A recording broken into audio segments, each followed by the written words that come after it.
hello, come in. Oh, come in. Nice to see you. Have a seat. I'm back again from Oxford. It was wonderful that you managed to track me down to the kilns. Now, I thought we might... I'm still trying to organise these books, and I had lots of my slim volumes of modern poetry over there. And because it was... this year is a Philip Larkin anniversary, so I was looking for my Larkin, and it wasn't there. And then I realised I've moved some books double shelved. It's the old double shelving. I haven't done this right. Behind these was yet more slim volumes of modern poetry, and I found some, but not all, of my precious little volumes of Philip Larkin. Now, in a way,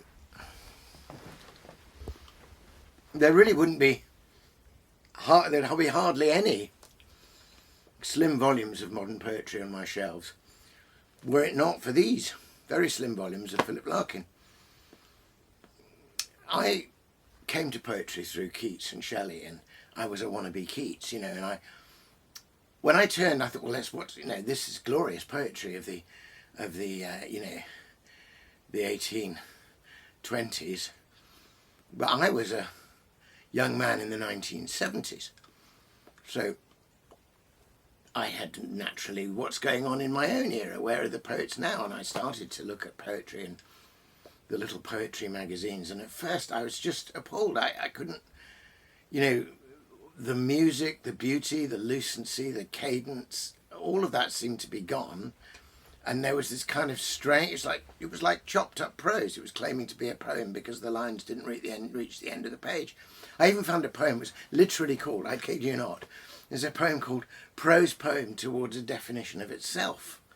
And it really was disappearing up its own end. I mean, it's just unbelievable. I mean, I eventually found the exceptions, and I found Heaney and so on.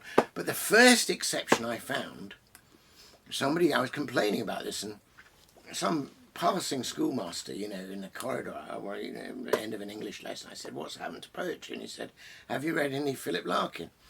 And I knew nothing of Larkin. I think perhaps the master himself might have been a bit chary of recommending Larkin to a callow youth. But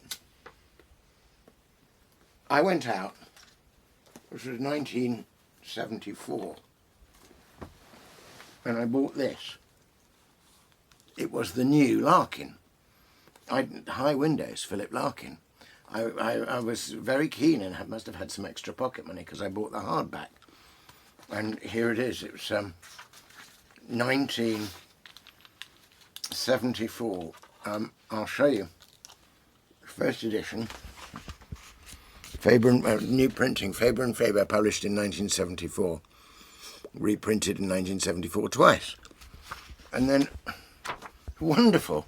This is, talk about understated, not having, you know, puffed up blurbs. No introduction is necessary to this new collection of poems by Philip Larkin. It is his first since the Whitsun Weddings, 1964. And when I looked into it, I realised Larkin made people wait about 10 years between each of his volumes. There's a volume in the 40s, a volume in the 50s, a volume in the 60s, and a volume in the 70s. And by the time the new Larkin would come out, for those in the know and those who discovered it, which is a very large number of people, they probably knew almost all the previous poems by heart. They become part of the fabric and furniture of their lives and minds. Now, I did it the other way around. I started with this book, and I went backwards. Now, why did it have such an effect, and why did it lead to me taking the time? Because I'd been just about ready to give up on any poetry written, really, in my own time, or since, you know, Eliot. But what moved me, what made me think, oh gosh, somebody is still doing this? Well, you remember I told you that I loved the music and the cadence of poets like Shelley and Keats and Tennyson. And of course I was imitating them. But I knew, the only way I knew how to imitate them was to write exactly like them. I wrote these awful sub-Keatsian things, and they were all full of doths and quoths and mountains green and, you know, syntax all the wrong way around, desperate for the rhyme, that kind of thing. And I thought, well, maybe they just could do it in their day, and we can't, maybe it's not possible to have that music and still speak with a completely contemporary voice, to have a natural word order, to have language which is beautiful but doesn't necessarily draw attention to itself, but works almost subliminally. And then I got this book. And let's just take a short one. This is one called The Trees. The trees are coming into leaf, like something almost being said. The recent buds relax and spread. Their greenness is a kind of grief. Is it that they are born again and we grow old? No, they die too. Their yearly trick of looking new is written down in rings of grain. Yet still the unresting castles thresh in full-grown thickness every May. Last year is dead, they seem to say. Begin afresh, afresh, afresh. My goodness. I mean, when I took a look at it, I realised, of course, it's in iambs, it's in tetrameters, 4 stress, the trees are coming into leaf, like something almost being said. It's 4 beats like Andrew Marvell. But I thought, what does this remind me of? And I suddenly realised here, perfectly reproduced. And this very same, this is the exact metre and the rhyme scheme, the 4 stresses and the rhyme scheme, leaf, said, spread, grief, A, B, B, A, again to new grain. This is the exact form of Tennyson's In Memoriam, a poem I hugely admire, perhaps the most musical poem in the English language, and yet a poem that deals with mortality, with grief, with loss, with all the beauties that spring seems to promise, and yet the sense of the autumn and the fading, as Tennyson mourns the loss of his friend Arthur Henry Hallam. And here, deftly, beautifully, not drawing attention to itself. I read this poem many times before I realised what it was doing. That perfect Tennysonian cadence is taken up into beautiful, undistorted, natural English language without the least Tennysonianism in it. And then there's just, and it has the music. Last year is dead, this year, that afresh. Listen to this. Still the unresting castles thresh in full-grown thickness every May. Wonderful, simple metaphor of the tree as a great castle, but threshing, and of course threshing, you think threshing, you're going to think eventually about threshing the corn, but the sound of the wind in the trees and the movement of the leaves is just thresh, full-grown thickness. And then that fading begin afresh, afresh, afresh. That's the movement of the tree. But it's an ambiguous ending, because if you simply said begin afresh, you'd be beginning afresh. But if you say begin afresh, afresh, afresh, you realise that each beginning leads to an ending that needs a new beginning. In other words, their yearly trick of looking new is written down in rings of grain. Listen to the sound of written down in rings of grain. The assonance of those little short vowel I's, the E. It's amazing. So, and the whole book is like that. So I thought, of course, its themes are very different from what I was used to. And so, first of all, there was this beautiful, beautiful use of the music, of the recovery of the music. But the other thing they had is that all the Keats and Tennyson, of course, and Shelley I read were full of what we now think of as poetic images and topics, the great mountains and deep valleys and running streams and sunsets and, lines written above Tintern Abbey, if we can go back to Wordsworth. None of the ordinariness of everyday life, the bits and pieces and things you see and the concrete and the towns and the tarmac, none of that was there. Yet all that comes unfussily and just by natural observation into Larkin. For example, there's a poem here. I'll just read you the first verse of it. It's called To the Sea. In fact, it's the opening poem, so it's the first Larkin I read. Let me read you the opening verse of To the Sea. To step over the low wall that divides road from concrete walk above the shore brings sharply back something known long before, the miniature gaiety of seasides. Everything crowds under the low horizon. Steep beach, blue water, towels, red bathing caps, the small hushed waves' repeated fresh collapse up the warm yellow sand, and further off, a white steamer stuck in the afternoon.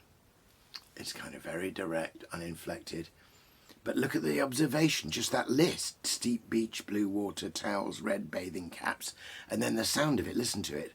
The small hushed waves repeated fresh collapse up the warm yellow sand.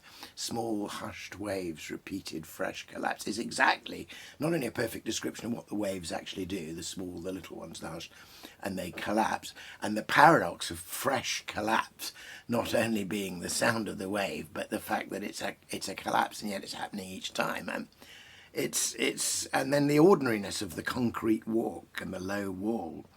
Yet these ordinary things somehow lifted into resonance by the resonance of the poetry and the music of the poetry. So that was something that really moved me, and I'd like to tell.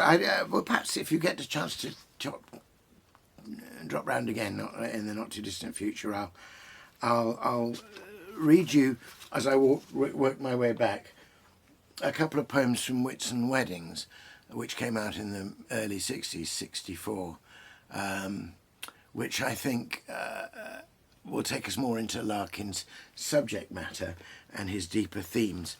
But I really wanted you to just get the sense of delight that I had.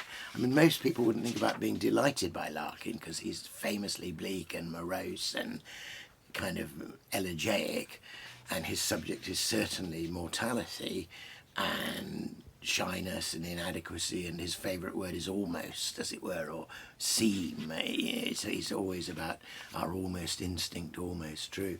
And there is that in Larkin, but the first thing that delighted me in Larkin was simply the beauty of this verse, which draws no attention to itself and yet sings.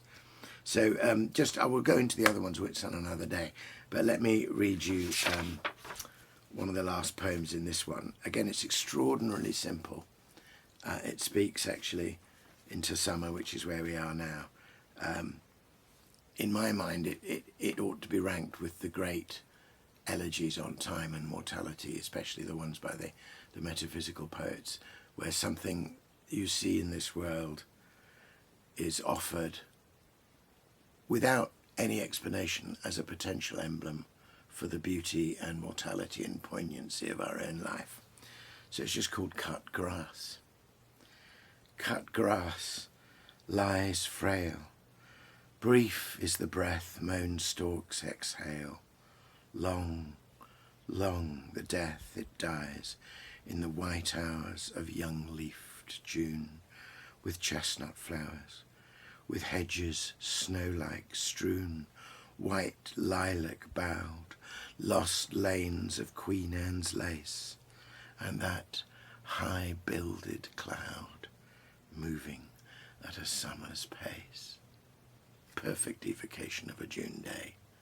Beautiful new epithet, sort of hyphenated term for June, young-leafed June. That's perfect.